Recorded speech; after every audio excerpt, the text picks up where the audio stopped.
హైదరాబాద్ నగర భద్రత ప్రమాణాలను పెంపొందించడం, క్షేత్రస్థాయిలో పోలీసుల పనితీరును పరిశీలించడం లక్ష్యంగా సిటీ కమిషనర్ వీసీ సజ్జనార్ అర్ధరాత్రి గస్తీ చేశారు. సైరన్ లేకుండా పెట్రోలింగ్ వాహనంలోనే స్వయంగా పర్యటించి రౌడీ షీటర్ల ఇళ్లకు వెళ్లి ప్రస్తుత జీవన విధానంపై ఆరా తీశారు.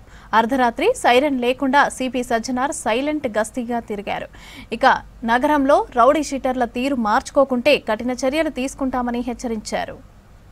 హైదరాబాద్ కమిషనర్ సజ్జనార్ ఆకస్మిక పర్యటనలో మొదట లంగర్ హౌస్ పోలీస్ స్టేషన్ పరిధిలోని ఎండీ లైన్స్, ఆశాం నగర్, డిఫెన్స్ కాలనీలోని రౌడీ షీటర్ల ఇళ్లకు వెళ్లారు. వారి నేర చరిత్ర, ప్రస్తుత జీవనశైలి, ఉపాధి పరిస్థితులపై ఆరా తీశారు. మళ్లీ నేరాల వైపు అడుగు వేస్తే కఠిన చర్యలు తీసుకుంటామని హెచ్చరించారు. నేర ప్రవృత్తిని పూర్తిగా వీడాలన్నారు.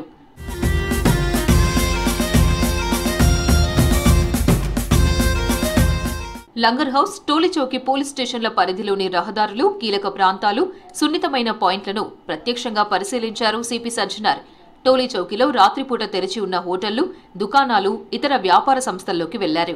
నిబంధనలకు విరుద్ధంగా రాత్రి వేళల్లో షాపులు తెరిచి ఉంచితే కఠిన చర్యలు తీసుకుంటామని వ్యాపారులను హెచ్చరించారు. పెట్రోలింగ్ సిబ్బంది ఎంతవరకు అప్రమత్తంగా ఉన్నారు, రాత్రి వేళల్లో ప్రజల భద్రత కోసం ఎలాంటి చర్యలు చేపడుతున్నారనే అంశాలపై క్షేత్రస్థాయిలో పరిశీలించారు సిపి సజ్జనార్.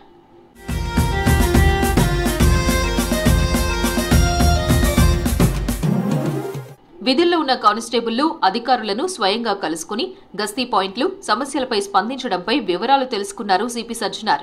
ఆ తర్వాత టోలీచౌకి పోలీస్ స్టేషన్ను సందర్శించి జనరల్ డైరీ, ఎంట్రీలు, డ్యూటీలో ఉన్న సిబ్బంది హాజరు వివరాలు, వారికి అప్పగించిన బాధ్యతలను పరిశీలించారు. రాత్రి వేళల్లో పోలీసింగ్ను మరింత బలోపేతం చేయాలని ఆదేశించారు సిపి సజ్జనార్.